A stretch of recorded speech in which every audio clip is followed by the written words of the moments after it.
There are 3 books. Has everybody had a chance to check them out? Any difficulty with there still being books? There are really 2 texts and a Bible. Everything makes sense so far? Okay. The readings for the course will revolve around those 2 texts. They're not textbooks, but I always struggle with this because in some ways, in terms of running classes, it's easier to almost to work independently of texts like this, because the way I approach the material is just bound to be different from the way anybody really has written on it. And so I want you to have that, that background, that sort of basic conversation about this stuff, but I'm also bound to head off in my own direction. So every year I try to work at integrating what I'm doing with the reading, and I'm trying afresh this year. And so you'll see I'll work in lectures to try to respond to that stuff, but it would be boring for you and for me if I sit there just rehearsing issues that came up in the reading. So you can give us feedback on how that's going, but the reading really will revolve around core parts of these 2 books by Carl van der Toorn on scribal culture, which is a way of looking at the Bible in terms of the way it was written, as opposed to just contents. Now we're Genesis, now we're Samuel, now we're whatever. And then the other book is a history, which is a compilation of articles by different scholars, edited by this guy named Michael Coogan. And so we'll work through the parts of that history that are most relevant to the course as I've defined it. So, goals for today, really 2. To set expectations, so you know what we're trying to accomplish with the course as a whole. And then with the second part of class, to talk about defining bounds, defining terms. And maybe a pretty natural way to start any sort of class.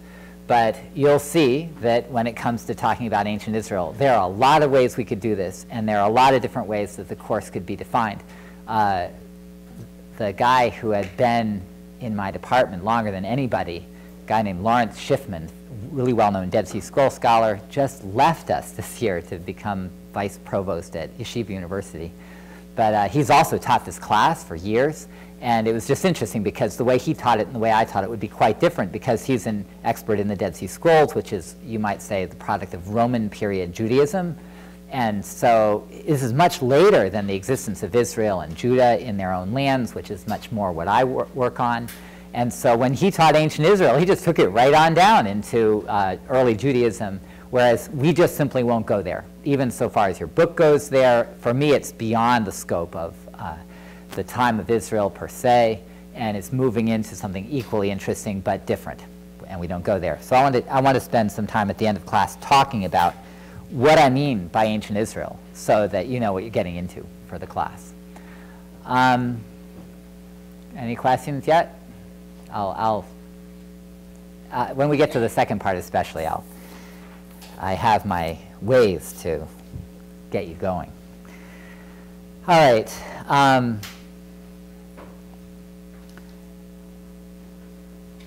3 key people to introduce. So this will come up again. So this whole course, as you probably know already, is built around a structure where you have class twice a week, which is Monday, Wednesday too, but also you have sections that are all on Tuesday. And so there should be about 120 of you. I don't know how much you like being shoved up against everybody else. You know, there's not so many free seats. But for me, this is really great. The last year I had a class that was over on 4th, and it was like one of these long, narrow rooms. It's probably about, in fact, I don't know how many people would hold it. It's about this wide and maybe 3 times deeper, and I couldn't even see the people in the back. So this is good. When I don't stand in the way of the light, I can see everybody here. But still, the class is a kind of balance between what happens in these main large sessions and what happens in your sections. And so I want you to know from the beginning that the way I've set up the learning for the class, it is essential that you take part in your sections, that you get to know your section instructors, that the MAP program calls preceptors, And so the three of them are sitting in the back on the side. So Mari Leonard Fleckman is a fourth-year doctoral student in Hebrew Bible, in my department, student of mine, just at the point of finishing her exams and ready to start a dissertation. She's taught with me this course twice before. So represents a particular kind of continuity for me, and in a way for you as well, with what I've done the last 2 years. Next to her, Aaron Tugendhaft, who's in his 5th year and very close to finishing a dissertation. And he came out of a really interesting background with looking at ancient iconography, images, and art, but moving into sort of early Judaism, and then came here thinking he would study the Bible, but ended up sort of leapfrogging right into the political world of the larger Near East, and is, brings a whole range of kind of interests that go with that.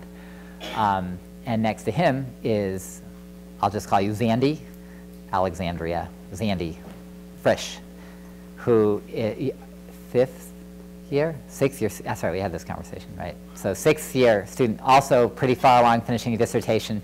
Her area, she's a student of Larry Shipman, who I mentioned, who works with Dead Sea Scrolls. She's doing a dissertation on sort of early Jewish attitudes toward empire, or experience of empire, the way they responded to empire. Once you get kind of past, well, when we get to the end of the historical period we do for this class, you get the Assyrians, you get Babylonians, you get Persians, and suddenly if you're Jewish or you come from Israel and Judah, your whole world is dominated by the fact that there's somebody really big and powerful out there trying to ruin your life. And I don't know, if you imagine hundreds of years of this, it becomes the only way it works, right? You always have somebody out there running everything. And this is what Sandy's been working on. And this is the first time that both Sandy and Aaron have taught with me, but I know them pretty well. And so I'm really looking forward to the 4 of us working as a team. And so you'll all get to know one or the other of them, along with then what we do in the class together. And so if you have any question about how that works, let us know. My goal for the class. I've written this out, and I'll actually read it, not on PowerPoint. My goal for the class is to integrate development of analytical thinking with study of ancient Israel. To integrate the development of analytical thinking with the study of ancient Israel. So right off, I'm not assuming that very many of you have any kind of long-term expectation of studying the Bible or Israel. Maybe there's going to be a few of you, I don't know, but I'm certainly not expecting it. I'm not making any assumptions about background, what people know and don't know. There will be some people in the room who from different backgrounds know quite a bit about the Bible or about Israel, and others who don't. It can play either way, whether you know something going in or not. What I hope in both cases is that you come at this with an open mind, a readiness to dig deeply into the evidence for yourself, to think through issues for yourself, and expect to come to new understanding of things than what you came here knowing at first. So this is why, if you have a lot of background, then I don't expect you to end up coming out a different person with different ideas in some sort of especially religious way. I have no agenda that way, but in terms of your education, I do have an agenda, that you open yourself to questions that you had not encountered before, and issues that you might not have thought about before, evidence that you simply didn't even know about before, and with me sort of piece together a sense of what ancient Israel was. Now, meanwhile, aside from the fact that I think there's a lot of interesting stuff in this, as part of your being at NYU, studying in university, then I want to see all of you developing a certain way of reading, of responding to evidence, of thinking through problems, of learning to talk about what you think, to express it, and ultimately then to write it. I want you to be able to be both open and at the same time, when you take on an idea, looking for a way to persuade. I'm not simply asking for your gut reaction to things. You know, how does this make you feel? It's not a psychology class, or at least a therapy session.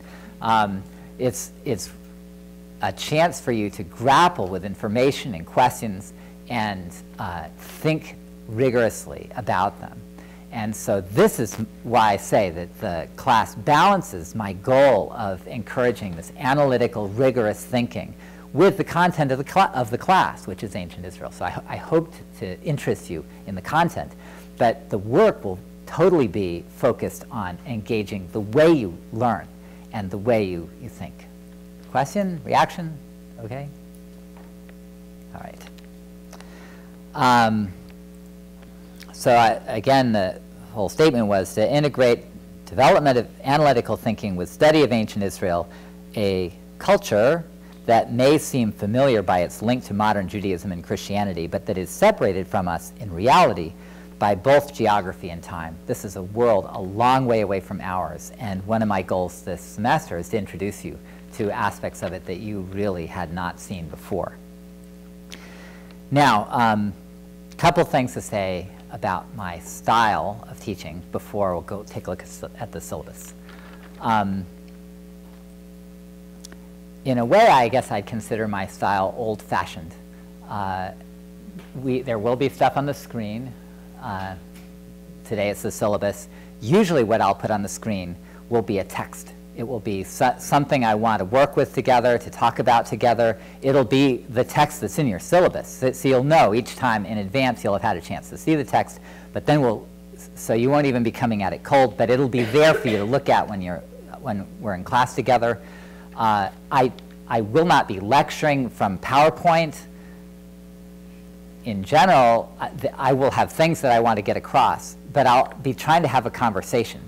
And so I'll teach this big class more as if it was a small class, and expecting you, I'll be trying to come with questions, with material, things that will get you talking at the same time as I will definitely have a direction and ideas that I want to get across. So I'm just preparing you in advance for the fact that this is the way I'll be teaching. I will be trying to get you looking at me, you know, so that we're talking, as opposed to standing in some corner and having you look at the screen. And so we'll see how it works. But this is the way I work. My interest in terms of the way the class works, in terms of the class sessions, but absolutely in terms of the graded work, is in your ideas. And that may sound obvious, but it's totally not, right? If I could run a class like this with a body of material I wanted you to learn, and I would want you to give it back to me, and my interest would be, how good are you at learning material? Right? And repeating back to me, showing you understand something that other people have put together. But especially for this kind of class, it might be different if it's chemistry or something, you know, where you just have to master a body of information, but this material is not like that. What I want to know as the course goes on is how you respond to the ideas at stake, to questions you might not have encountered before. And so in your writing, you'll see that I'm not just interested in you repeating what other people think, giving me a sort of nice, you know, précis, a nice summary of the ideas of famous scholars or whatever. I want you to grapple with the hard evidence, which you will have access to by text in translation, Bible or otherwise, and sometimes from other types of evidence. I want you then to grapple with that, think it through according to questions that I'll often give you, and come up with your own sense of things. And I don't expect it to be the same for all of you. It'll be different for almost every one of you. So keep that in mind for this course. The professor wants to know what I think when you're asking, what do I do with this written assignment? Is it safe to put my own ideas out there? And I'll say, well, I mean, I can't tell you what's safe, but it's certainly not safe to hold them back and think, oh, I better just not try anything new, because that's not likely to get my attention. In terms of a practical outworking of this, the course is built around writing. In the past, I've had 70% of the grade based on papers, with 3 main writing projects, a final paper and 2 kind of lead-in training papers, you might say, and they were worth 30% and then 20%.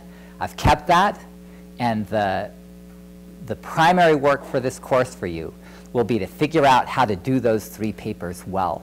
And this is one of the reasons why, as well as engaging with class, the large class sessions, and feeling free to be in touch with me for help, that the relationship that you develop with your I'm calling them section instructors, is absolutely crucial, because they are available to help you. And the sections will be built in part around preparing you for these writing assignments, but also there will be opportunity to get one-on-one help and so on.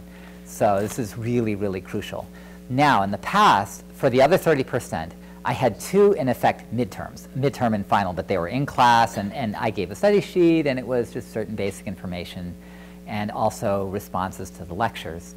And I've just never enjoyed it. So I don't know how you all feel about this. Some students really feel comfortable with exams. You think, I can prepare for them. I know exactly what they are. I don't have to worry about writing. For me, they're just more boring, because they're just feeding back stuff we all know what it is already. And it's nice to find out people understand it, but I don't know. It's still not that interesting. So in search of a more interesting way to get feedback from certain basic content from the class, I've created something different that I'll go through in a little bit in the syllabus. But you'll see that the last 30% now does not involve any sort of exams, but involves sort of short writing projects, not the papers, but kind of short writing projects. And a couple of those will go on Blackboard, a couple of those you'll hand in. And this will be like exams, really.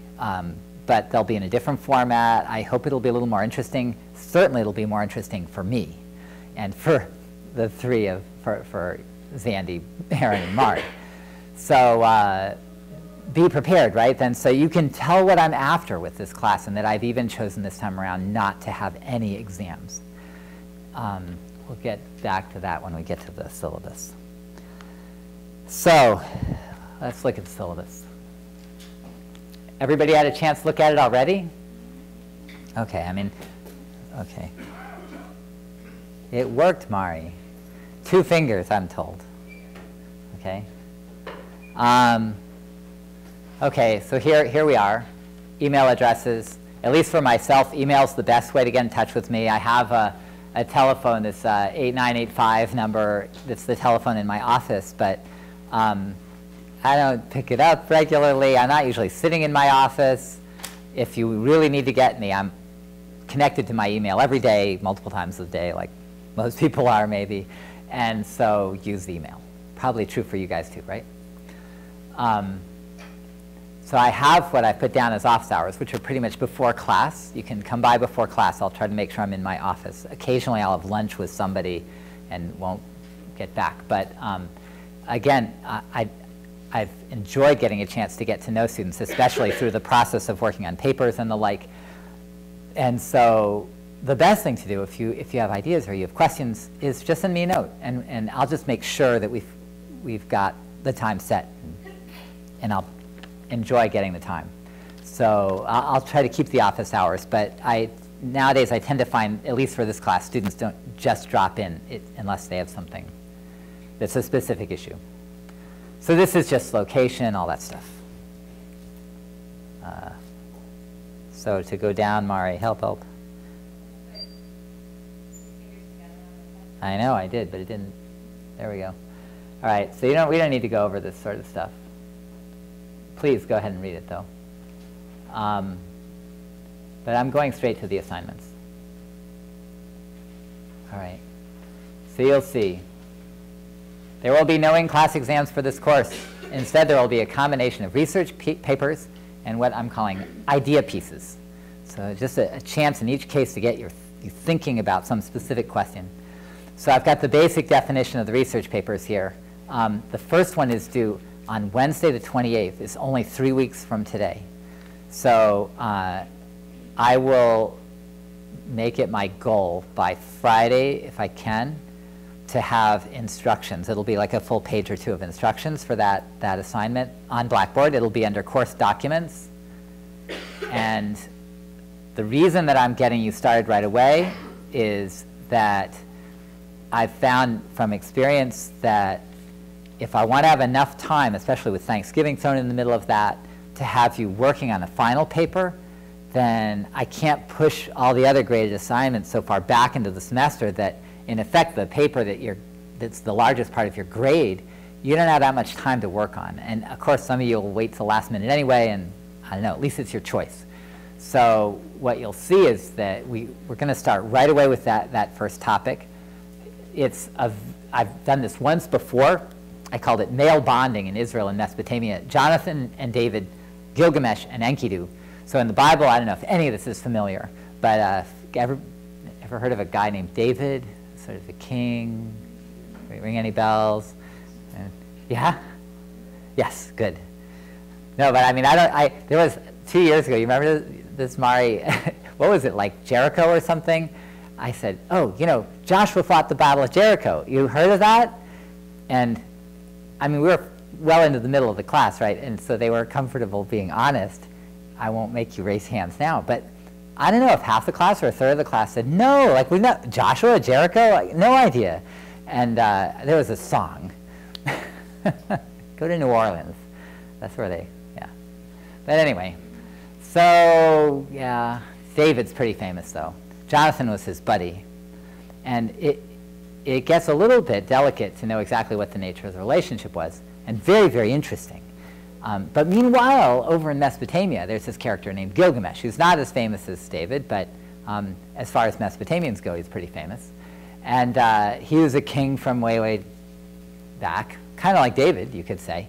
And he also had a buddy whose name is Enkidu, old language called Sumerian. And the funny thing is that there's actually a text in both cases. There's one on the David Bible side, and there's one on the sort of Gilgamesh epic Mesopotamian side that describe, in each case, a text that describes the two in very similar terms as being so close that the other one was more or less, well, better than a wife would be. So the question is, well, what's that mean between two guys? And, well, you're going to tell me. But the point of the assignment is that you're not going to tell me by doing research on what other people have said about it. I'm going to give you the texts, and you're going to just chew through them and read them as carefully as possible. I'll give you a little bit of a sense of kind of questions to ask, and for sure you can come to us for help, and we'll see what you think.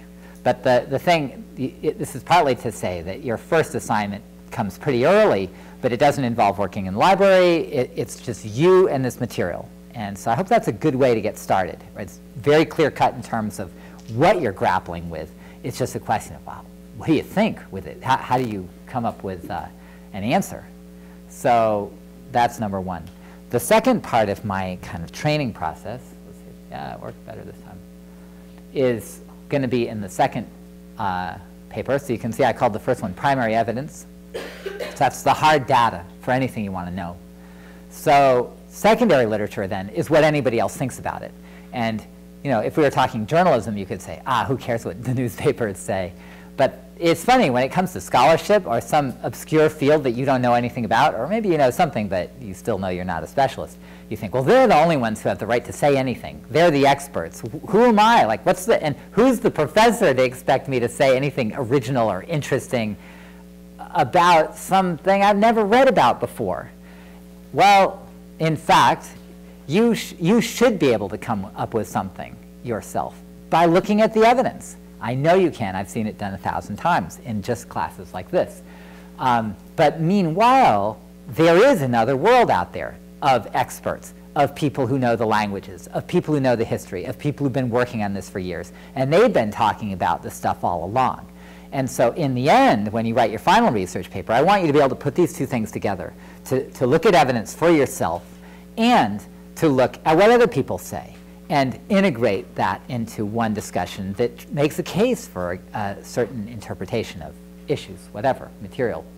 And in order to help you get there, I have your second paper be focused only on the secondary literature, only on the ideas of other people. So that's going to be, you'll see, November 9th. So that's spread out, but that's because there are going to be a couple of these short assignments in between. So the second one, the first one is a textual paper.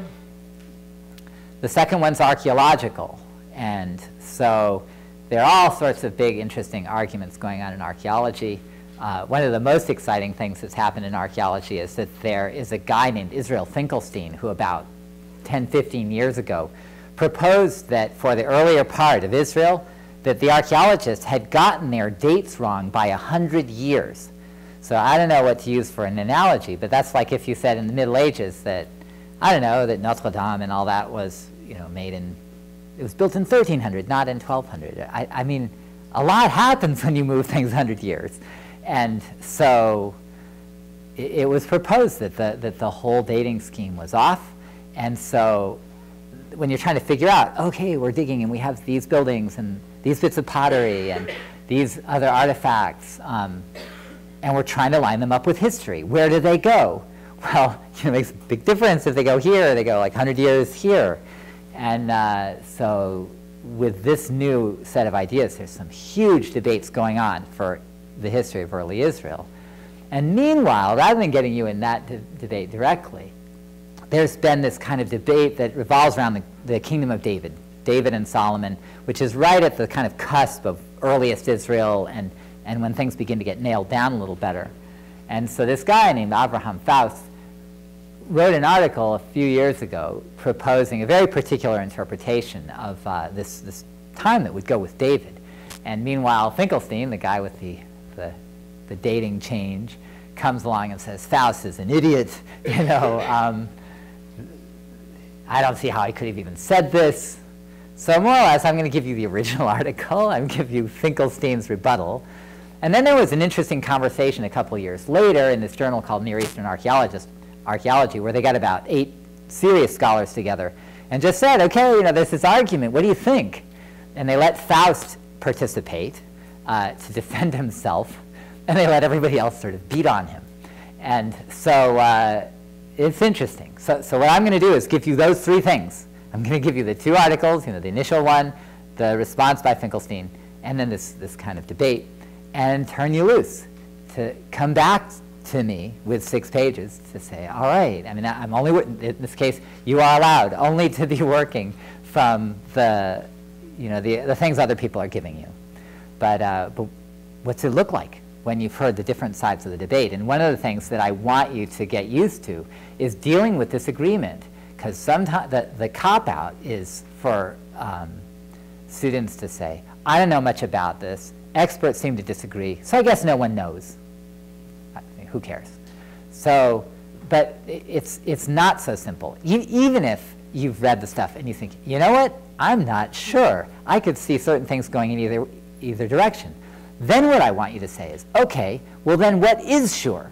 So there's some evidence here. I mean, they've been digging in the ground in Israel and coming up with pots, and there's certain places, and there are changes. They dig down through the ground, and there's some buildings, and then there are not buildings, and then there are more buildings, whatever. So tell me, like, where are the facts here? Where are the things that are known? And where exactly are the uncertainties? If you're not sure, then show me. Right? So I want you to learn to reason through this stuff and not just panic when you see experts disagree.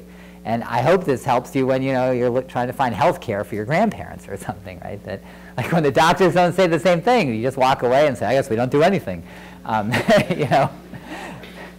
you got to figure it out. Like, what do you know? What do you not know? Where is there just uncertainty? I have a friend who's a pediatric oncologist, and she was just visiting and saying, well,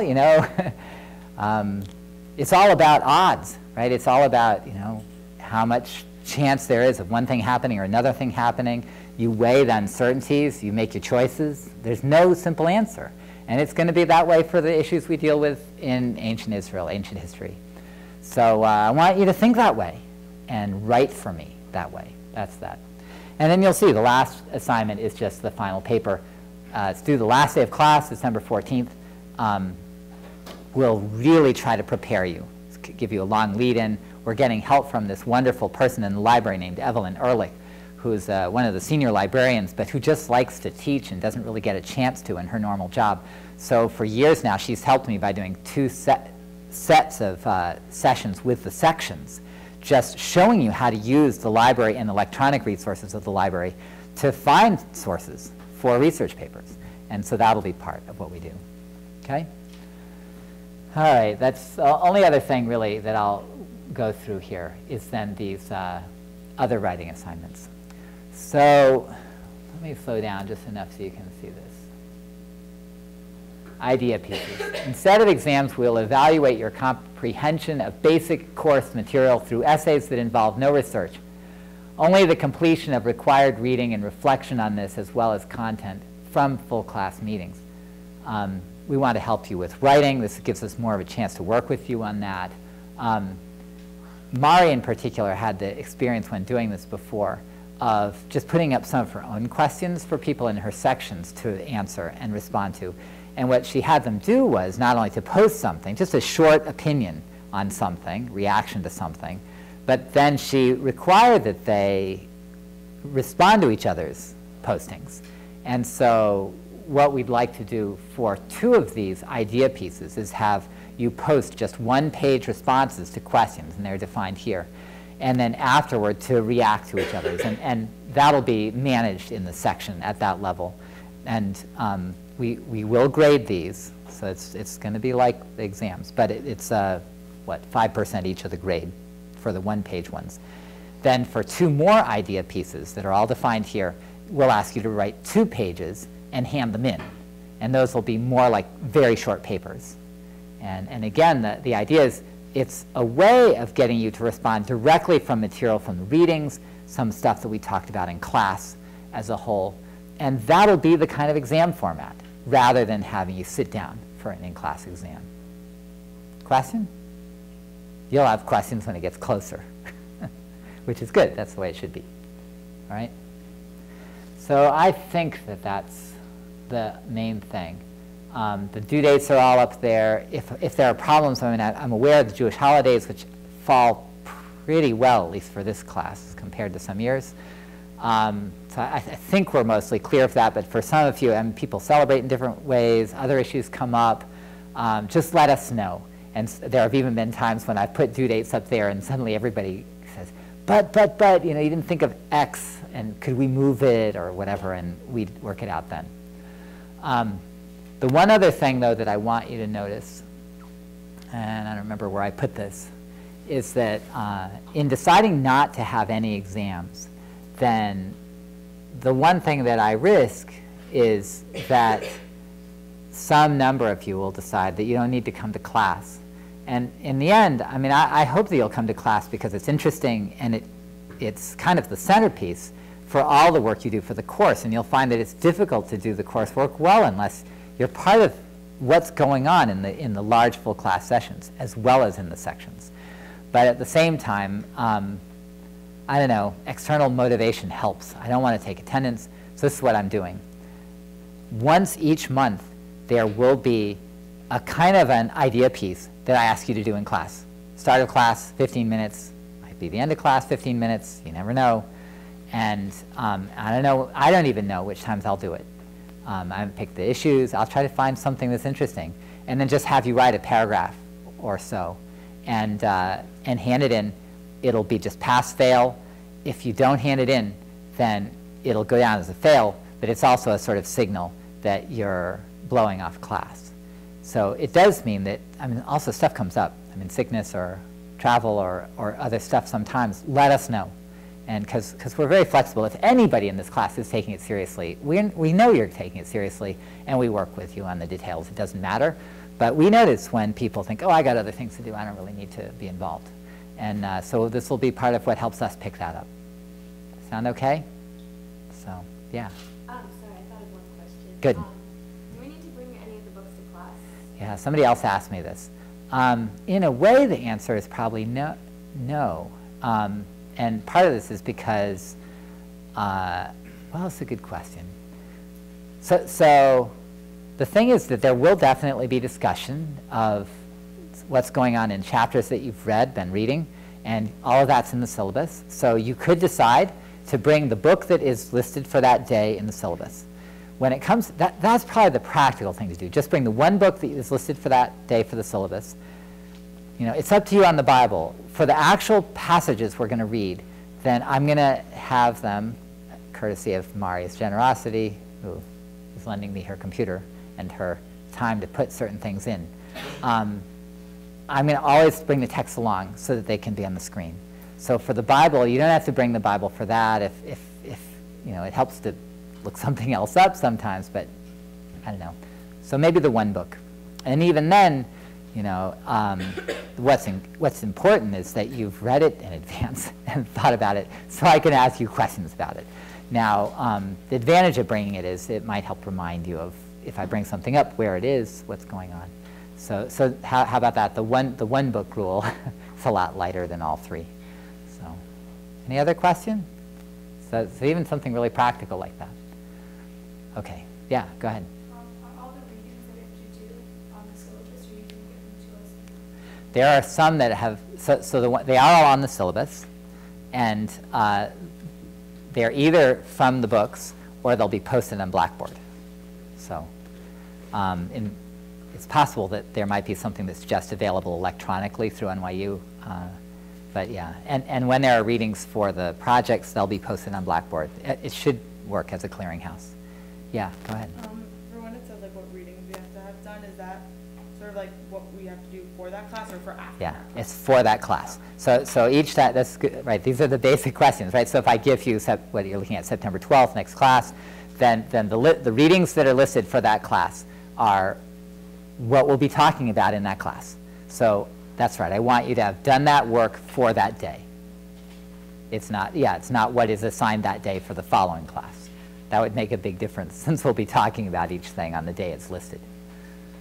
Another question? Okay.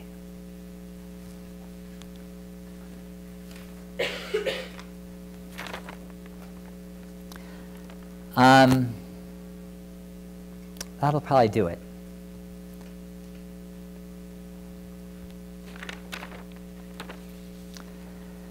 Okay, so to switch gears a little bit, this is now the second part of the day's business, which is to talk about defining the class in terms of its content as a course on ancient Israel. It's a little bit like the other class that used to, before the MAP program was invented. I've been here, it's hard to imagine. NYU was my first job right out of the doctoral program, a fate I could wish on you all, right? I was just lucky. And so I've been here 22 years or something. Way back when there was no MAP program. And so my major class was called Modern Perspectives on the Bible, which is a course I'm teaching in the spring for the first time in like 15 years, and really excited about doing that.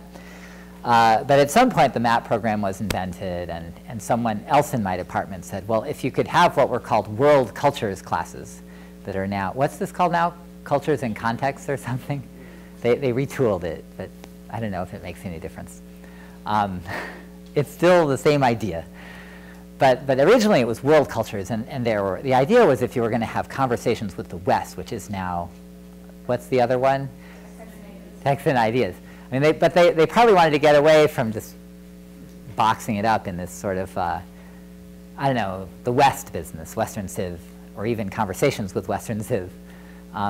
So they changed the names. But the idea was that you'd have some things, which were the big ideas, you know, and of course this partly came up because there are some really interesting faculty, for instance, in Middle Eastern studies, who are doing kind of, for instance, Islamic thought, but tied up with crusades and sort of this Islamic and Christian, and it's about the big ideas, you know, about philosophy, and so whatever. They wanted to open this up so people could do different things.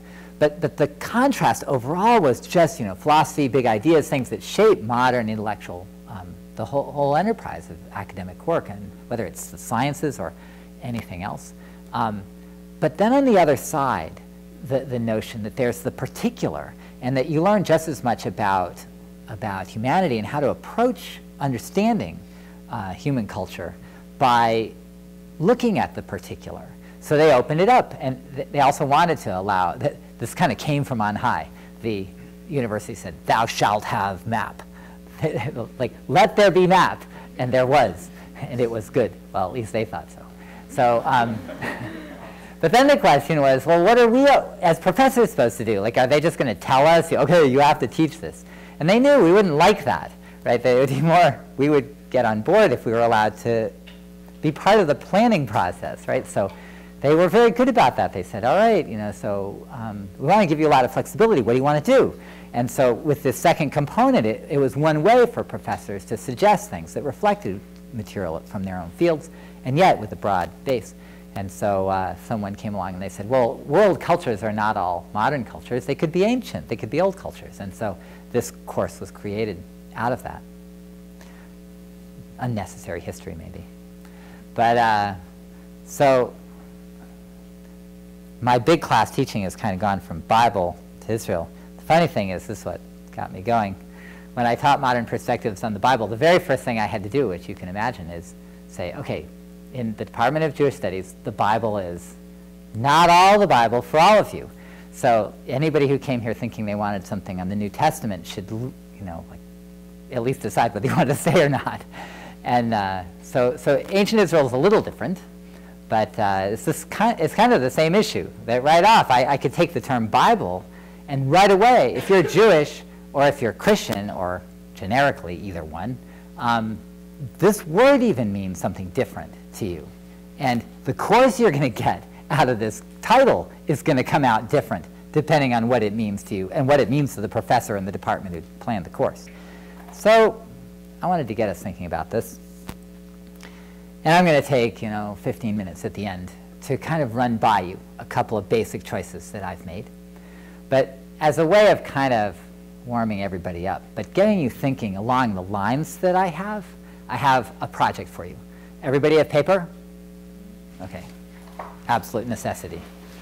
Always come with paper. In fact, if you have to bring a little notebook instead of a book, bring the notebook. At least make sure you have that.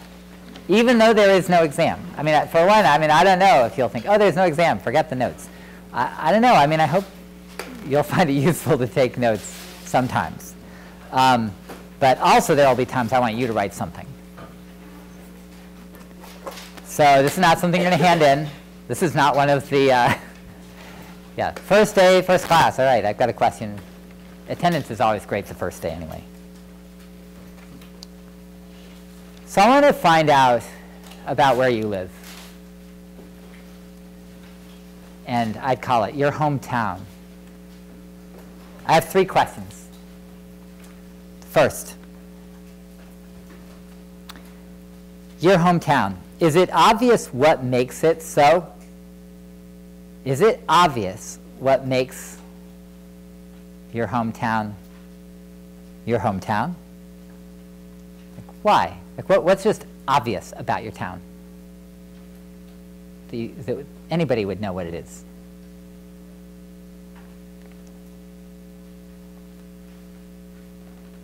Second question.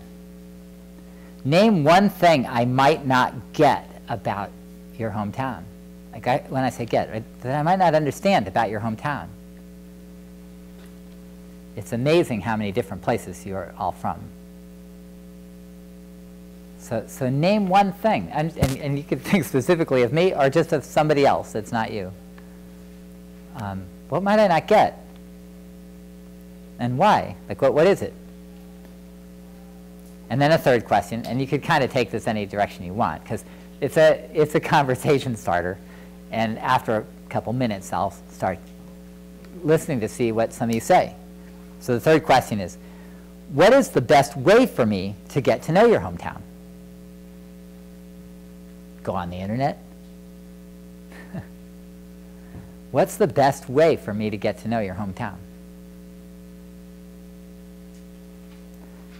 And it's probably a little bit obvious how this applies, but it's both a way for me to get to know you a little bit and to start thinking about identity, how you identify yourself, how other people identify you. Since we're doing Israel, there's a lot of issues connected to that. All right, give you a couple minutes.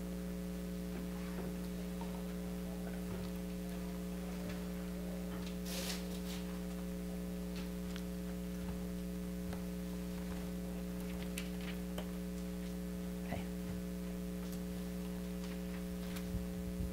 Yeah, that'd be good.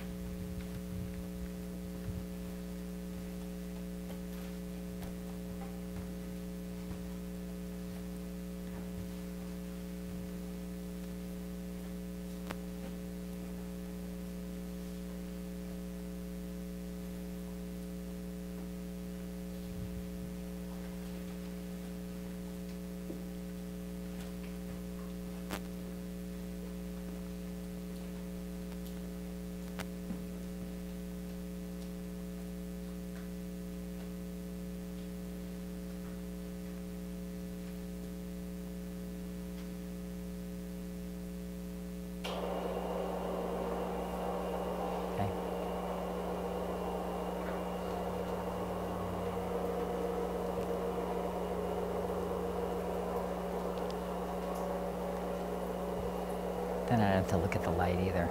So, yeah.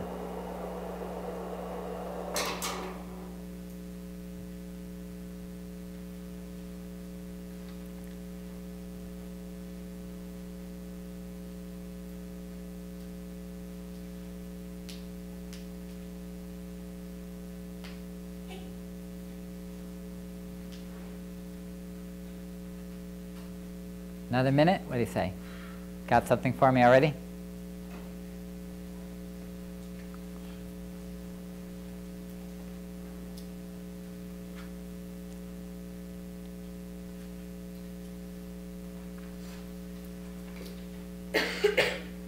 So I do really like this classroom.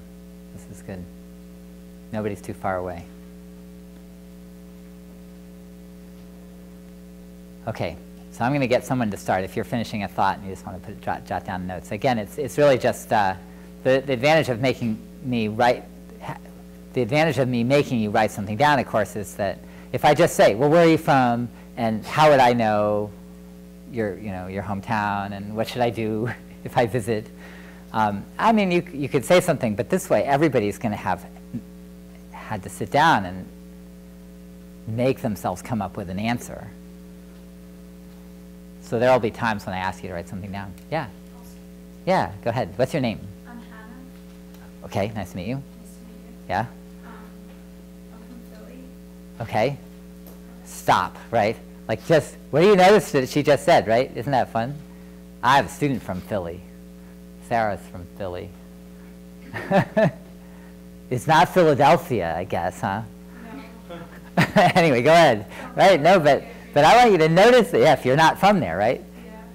Yeah. But I mean, when you're reading ancient stuff, like notice stuff like that. That the way you talk about where you're from is different from the way other people talk about where you're from.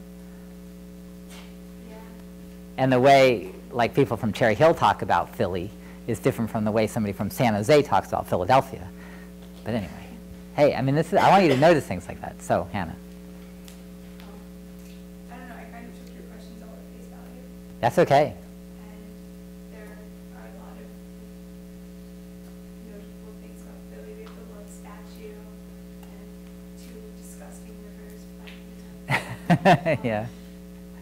But I don't know, I think what really makes Philly stand out is the fact that, I don't know, what I've noticed since I've been in New York Yeah. is Philly moves very fast, similar to New York, but at the same time is very relaxed too.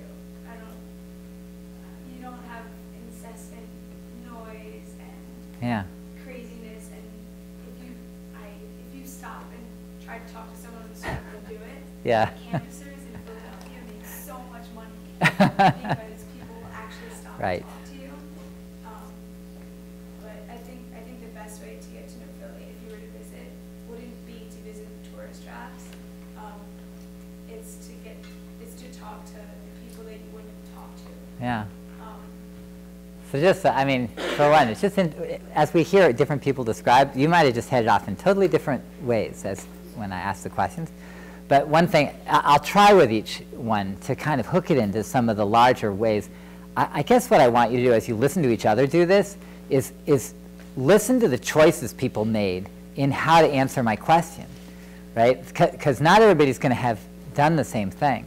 And so for one, I love calling it Philly, which is just right off a really important nuance of who you are and how you see where you live. But I'm really struck also by the contrast of New York and Philadelphia. Because that's a kind of, even for this class, again, right, and when you start thinking about who people are and where they live and where they're set, and here you have these two major metropolitan areas that are not very far from each other, and yet culturally, certainly for the people who live there, feel really different from each other. And then the question is, like, how do you encapsulate that in words? And this will be the kind of thing I want you to be noticing things like this. And notice them about each other, too. Somebody else? I'm going to pick, so I got my eyes on you guys, too. I'm going to go farther away. Between the two of you want to duke it out? Who gets to go? Yeah? Okay. What's your name? I'm Kelly. Okay. Hi. Okay, that's good. It's far away. So we got another choice. So you'll be able to tell that you're in kindergarten. You're going to begin to miss that later on in the semester. Oh, come on. Well, I guess it's not been very great the last couple days. It's not like this in San Diego right now? Yeah, I know it's not. Oh, that's shocking. Okay. All right, so what else do we need to know? I said you should watch the Which one again? So watch the movie Anchorman. I'm supposed to repeat things people say, by the way, for the video. I'll try to remember. Watch the, yeah. She's from San Diego, and you should watch the movie Anchorman. So what is it about Anchorman? Yeah, okay. But it captures it. It's not like some alien that landed there and said, this is what we think San Diego is, and we're from Hollywood. As if they don't know. It's not bad. No, I haven't seen it. Okay. So, all right. Yeah. Yeah. I've been to San Diego. So I went to school in California, but the other California, San Francisco area. So yeah, they're very conscious of that up there. Down in the South, they may not be because they figure they're just California and everybody else can lump it. Somebody else. Go ahead. I know I'm speaking it. Ogdensburg on the Canadian border in New York. There are 9,000 people, and it's the biggest city in the county. There are more cows than people. Okay. What's your name, by the way? I'm Dylan. Dylan. Okay. It was Kelly, an interesting Hannah, port Dylan. in the 1960s, but that was all shut down, and it's absolutely pathetic now. Okay. She's pretty good, isn't she? I like this. We understand how awful it is. At first glance, it really just looks like every other town, and the only way to really get to know it is to go to high school there, because that's the only place where you can see how awful I like that too, because I really believe it. All right. I don't know how much everybody's heard, right? I can't repeat all this stuff. Yeah. What I like. So what did she call? What was the name of the town again? Ogdensburg. Ogdensburg. Okay, so Ogdensburg. But did you hear what she called it? Well, pathetic. That was pretty good. This is not. It may be on tape, but nobody from your town will ever hear it. I hope so. The internet's a bad thing. Goes to college. Yeah. Well. Okay. So congratulations on being here. We really love the fact that you came. But not so not the name and not pathetic. What category did she give where she lives? Did you hear? Yeah, Canadian border. She said small town, but she said something else. Did you hear? City. She said it's the largest city in your county or something. Isn't that what you said? People in 2 square miles of Manhattan there are in the entire county. Yeah, well, so 9,000 people, that makes it a pretty big place.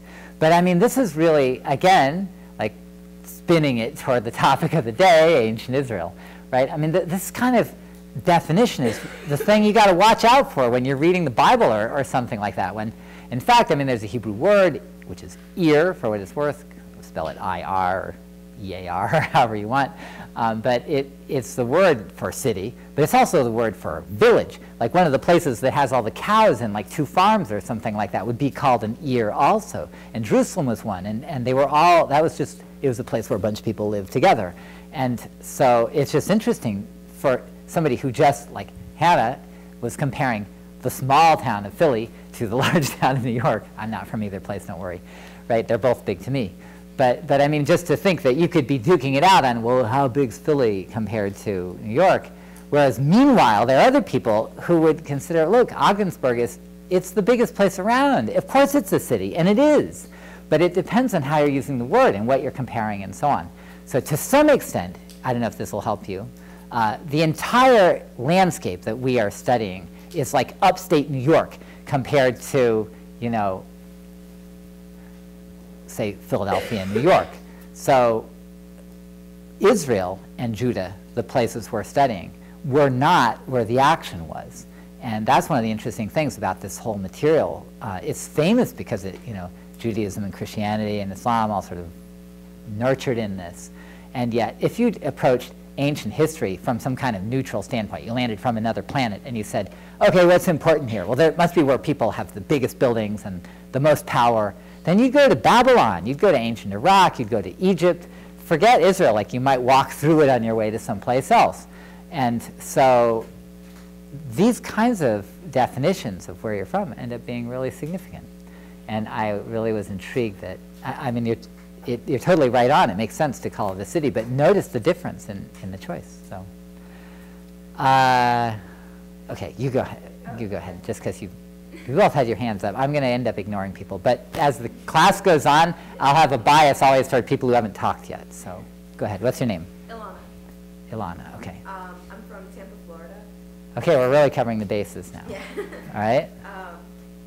I guess most people, when they think Tampa, they either think like either good or bad sports teams, beaches, things like that. But Someplace you go to, but you're not from? yeah, That's kind of. somewhat, a little bit But, true. Like the thing that people don't really know, I guess, or understand about Tampa is it's not like typical Florida. It's not Disney and Mickey Mouse, or it's not Miami. Yeah. It's, you know, it's kind of a middle of the road city. It's not Philadelphia, but it's also not Ogdensburg. We're all going to learn that. There'll be a quiz. So Don't worry, everybody else's town is on it too. I guess it's a lot different from here because, you know, there's no form of public transportation. Basically, you need a car to get everywhere. Yeah. It's a smaller city. I guess at first glance, there's not much interesting about it. But, you know, if you go there, you talk to people, there's some interesting places to go, but it's not typical Florida. Yeah, So. yeah. But I don't know if you can hear, but when I listened to you talk about it being not typical, or at least not Orlando or Miami Beach or something like that, that you like that about it. That is, you're relieved that you're not from Orlando. Too much Mickey Mouse in all senses of the word. So, yeah, that's good. Friend anybody who might be from Orlando. Yeah, that's right. Is anybody from Orlando here? I am. Do you like it? Well, I always kind of have a negative first reaction. We're getting you next, but go ahead. Sorry. What's your name, by the way? Aisha. Aisha, good to meet you. All right, so, Well, the first thing you think about Orlando is that it's not just Mickey Mouse. That was what I yeah, maybe the west side, it's all touristy and things like that. Right. But, there, it's really Yeah. large city, it's really spread out. And there's a lot of different communities there, a lot of Hispanic communities. yeah. You know, Cubans, Puerto Ricans, Puerto Ricans. So if you went to, if you had friends come to Orlando, would they go to Disney World? Probably, but I wouldn't take them. You wouldn't take them. Yeah. Maybe I think so. You can tell them, like, the week after you come visit or before, you can go, but, Yeah, well, I mean, I had a miss as a kid, so. yeah, There's a lot more to do, which is, be a little creative. yeah. And in the back, what's your name?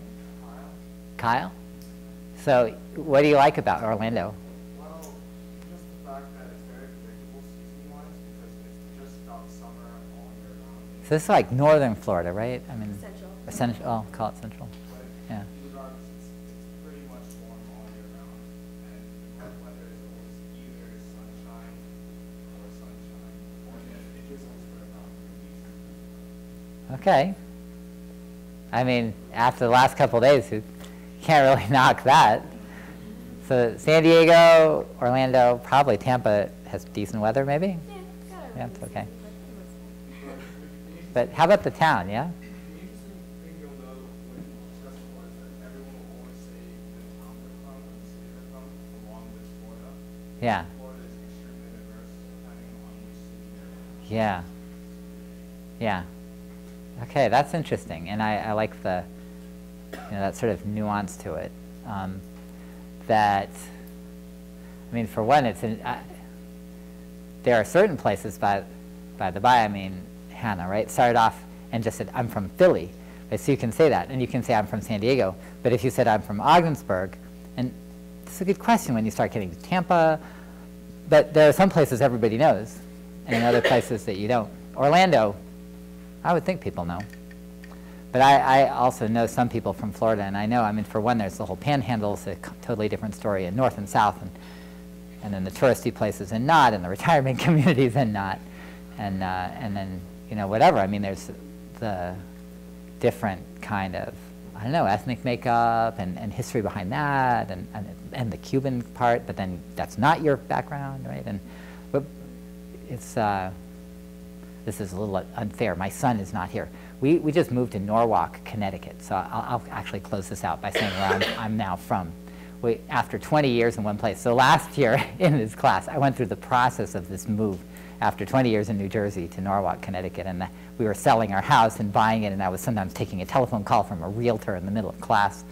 But now we're there, and our youngest son is a senior in high school, and he's going to a new school, and so he doesn't know anybody. And he lived in Texas last year with a family on a ranch. It's a long story. But what's funny is that in fact, Norwalk has a very big Spanish-speaking community, and it's pretty diverse too. And so my son doesn't know what to call like this community, the people, and because he said, well, there's a lot of Mexicans here. And I said, well, you should be careful because they're probably mostly not from Mexico, and they probably feel pretty strongly about it. But he still doesn't know. Like he made the varsity soccer team, and everybody except for him and maybe one other kid speaks Spanish at home. And so I don't know what the answer yet to this problem is, but it just made me think of it, right? That in Florida, that whole question of different identities, even among people who are speaking Spanish in background, is probably a big thing. And part of what it takes to know who you are and where you're from. So I don't have time to hear more of your stories, and it's frustrating. If it was a little class, I told you I run my big class like a little class, but of course the problem is I can't talk to everybody. So I apologize for the people I didn't get to hear from, but I hope you'll raise your hand when I ask other questions. And again, like I said, I'll always be looking for the person who hasn't said something yet. We got about 10 more minutes.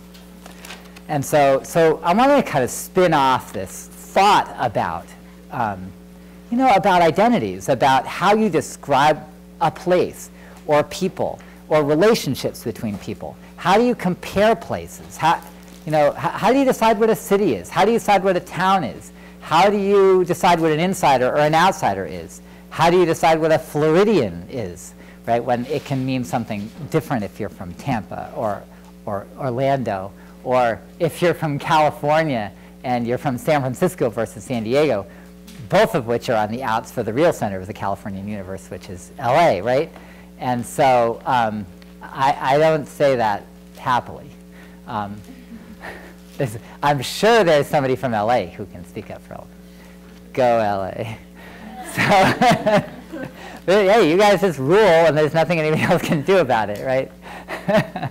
I took a course on California when I was in college, just the history of California. And the funny thing I learned was that, does anybody know, you guys should know, in the year 1900, what the population of San Francisco was and the population of Los Angeles? So how many do you think were in the whole population of San Francisco in 1900? Take a guess. But the number, like how many people? Yeah. 200,000. Okay, somebody said 200,000. Want to go up or down? Yeah? I know before LA, the region of the car was pretty small. I think maybe like 50,000. For LA, so you're going to guess 50,000 for LA. I mean, actually, proportionally, you're pretty close. In 1900, it was San Francisco was 400,000. Can you imagine? I mean, this is a pretty big city, 1900. And LA was 100,000. So you have the scale about right. But it's just so funny. The whole thing's turned on its head. But so talking about such things. These are, I mean, I want you to get into the world of the people of ancient Israel. And for them, these kinds of questions were just as real as they are for you. Sort of who people are and how they relate, like who's important, who's not important, and who's, who likes their town because it's not Orlando and it doesn't have, Disneyland. Like, so is it better not to be from Jerusalem? Let the other, they can have Jerusalem in their, big show time at the temple and all, but we'd just as soon not be there. Yeah? Yeah, I mean, you can compare anything, but that would make an interesting comparison. I mean, in some ways, it would totally not work. I mean, there are huge things that have changed, but it would be a different comparison. You could say, can you compare ancient Israel with, modern upstate New York? And I'd say, yes. But if you did it with modern Israel, the thing that would be interesting is that the landscape would be the same, and some of the places would be the same, and then it would become really interesting to know whether there's any sort of continuities versus not, because the geography is the same, and yeah, it'd make an interesting thing to do. Okay, but so with the last few minutes, let me sort of lay out for you what a few of the choices are for looking at Israel, and choices then that I am making. So for one, I start with the question, what is Israel? Like, how am I even going to define what Israel is? And you think, oh, I know what it is. It's what kind of modern Israel is, but old, which is not the right answer. Like, there's a connection between the two, but it's complicated. In fact, I just wrote a book, which I'm not imposing on you, and it's not actually quite out yet anyway. You don't have to read my stuff. But it's very much involved with the question of what is Israel, in a way, right? What is ancient Israel? And my answer isn't completely conventional. But let me give you two definitions right off that I want you to be aware of for the class. So first, I said, you could say Israel is the name of the people who worship the God whose name you would spell. I haven't even stopped to figure out what I can do with the board here. I don't see any writing things. I'll try to figure these things out in advance. Sharpies? No, none there. Okay. Slight sidetrack. So the God of the Bible had a proper name that appears to have been pronounced. In Jewish tradition, it's not pronounced, and there are various sorts of workarounds for this. It's spelled with letters that would transliterate in English as YHWH. So if you're Jewish and you don't traditionally pronounce the name or write the name, great. Use whatever is your tradition to avoid it. I will use it. It's conventionally pronounced Yahweh, Y-A-H-W-E-H. And there's good, kind of pretty ancient textual evidence to support something like that name reading of it. So it's just a note, right? So that's the particular name of the God of the people of Israel and Judah. And so you could say, again, my definition, the name of the people who worship the God named Yahweh in much of Bible writing. Okay? The name of the people who worship the God Yahweh in much of Bible writing. Now, if I define Israel that way, I've chosen a religious definition, and it's perfectly legitimate as a definition.